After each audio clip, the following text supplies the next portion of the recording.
Kemudian kondang Olga Syahputra. Penyakit ini memaksa Olga segera dilarikan ke rumah sakit untuk mendapatkan perawatan intensif. Meningitis pun menjadi salah satu penyakit yang cukup diperhatikan di bidang kesehatan. Data meningitis di Indonesia belum ada yang tepat karena kasus meningitis seringkali disangka sebagai penyakit atau infeksi lain. Dilihat dari tingkat fatal penyakit meningitis, penyakit ini patut diwaspadai dan tidak boleh dianggap enteng. Sebenarnya, apakah meningitis itu? Penyakit meningitis adalah gejala peradangan yang mengenai lapisan selaput pelindung jaringan otak dan sumsum tulang belakang yang disebabkan oleh bakteri, jamur, atau virus. Penyakit ini dapat disebabkan oleh mikroorganisme, kanker, jamur, luka fisik, obat-obatan tertentu yang dikonsumsi oleh pasien, serta parasit yang menyebar ke dalam darah dan melebur ke cairan otak. Penyakit ini dikategorikan sebagai penyakit serius yang harus segera mendapatkan penanganan, karena penyakit ini berada dekat dengan otak dan tulang belakang, sehingga dapat menyebabkan kerusakan gerak, pikiran, dan bahkan berujung pada kematian. Meningitis bisa menyebabkan konsekuensi jangka panjang seperti tuli, epilepsi, hidrosefalus, dan kognitif, terutama jika tidak ditangani dengan cepat.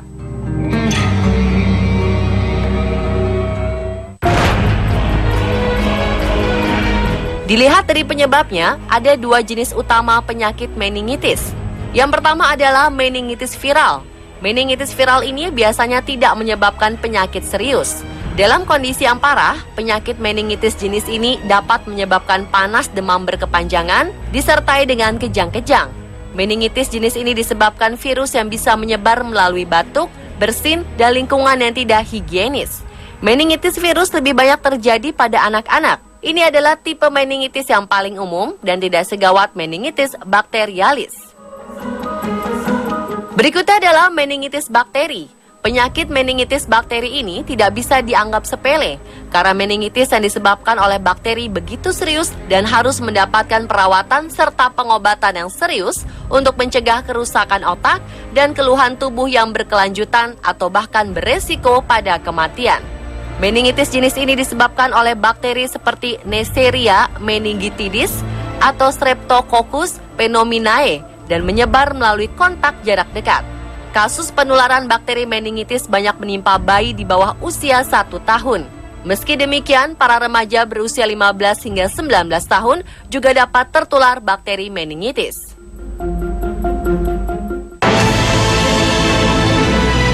Penyakit ini sering diderita oleh bayi dan anak-anak, tapi semua orang di segala usia bisa mengidap meningitis juga. Tanda-tanda penyakit meningitis yang terjadi pada anak-anak adalah terlihat gelisah, demam tinggi dengan tangan dan kaki terasa dingin, menangis terus-menerus, kurang responsif, mudah mengantuk, dan terkadang timbul ruam merah. Pada anak yang lebih besar dan orang dewasa, gejalanya antara lain muntah-muntah, sakit kepala hebat, leher terasa kaku, demam tinggi, nafas cepat, sensitif terhadap cahaya, dan terkadang muncul ruam berupa bintik merah yang tersebar. Bagi mereka mengalami gejala-gejala penyakit meningitis, tentu saja harus segera mendapatkan penanganan yang cepat. Diagnosis penyakit ini memang agak sulit dilakukan karena gejalanya muncul secara tiba-tiba dan mirip dengan gejala flu. Oleh karena itu, disarankan untuk segera mencari bantuan medis jika melihat gejala meningitis, terutama jika terjadi pada anak-anak. Penanganan meningitis bisa dilakukan dengan banyak istirahat dan minum obat pereda rasa sakit untuk sakit kepala. Sedangkan pengobatan meningitis pada pasien meningitis bakterialis bisa dirawat dengan antibiotik atau obat-obatan untuk mengatasi infeksi yang disebabkan bakteri. Perawatan perlu dilakukan di rumah sakit. Untuk kasus yang lebih parah, pasien disarankan dirawat unit perawatan intensif agar fungsi vital tubuh bisa dipantau dengan seksama.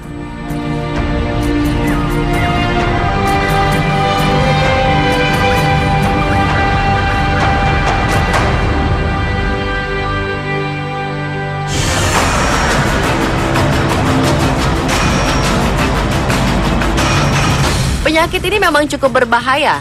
Tak hanya almarhum Olga Syahputra, beberapa selebriti tanah air lain pun juga pernah menderita penyakit mematikan ini. Ada yang bertahan dan sembuh, ada pula yang harus meninggal karena penyakit ini. Yang pertama adalah Ashanti. Di tahun 2013, Ashanti harus dilarikan ke rumah sakit karena sakit kepala yang dirasakannya. Ashanti yang kala itu sedang melakukan syuting sebuah film didiagnosa menderita meningitis. Ashanti pun melakukan berbagai pengobatan dan sembuh dari penyakit meningitis. Penyanyi dangdut cantik Juwita Bahar juga pernah menderita radang selaput otak. Anak kedua dari perkawinan pertama Anissa Bahar dan Memo Sanjaya ini menderita meningitis pada tahun 2006 silam. Setelah didiagnosa mengalami penyakit radang selaput otak, ia pun segera mendapatkan perawatan intensif. Beruntung, Juwita lepas dari meningitis. Putri dari Dewi Yul dan Ray Sahetapi, yakni Giska Putri Agustina Sahetapi, meninggal akibat penyakit meningitis. Meski telah mendapatkan perawatan medis, sayangnya Giska tak bisa diselamatkan. Ia meninggal dunia pada tahun 2010 silam.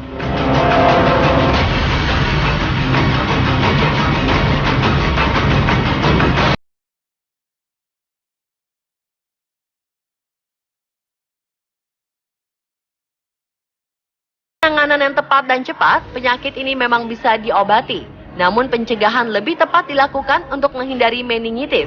Beberapa langkah awal untuk mencegah terjangkit meningitis adalah dengan mencuci tangan, berlatih hidup higienis, pola hidup sehat, serta menutup mulut saat bersin atau batuk. Banyak kasus meningitis virus dan bakteri bisa dicegah dengan berbagai macam vaksin. Vaksin meningitis belum termasuk jadwal imunisasi anak, tetapi bisa didapatkan di Indonesia. Konsultasikanlah dengan dokter untuk mendapatkan vaksin yang tepat. Vaksin juga biasanya diberikan pada orang berisiko tinggi, seperti wisatawan yang ingin pergi ke daerah endemik, seperti personil militer dan jamaah haji atau umroh.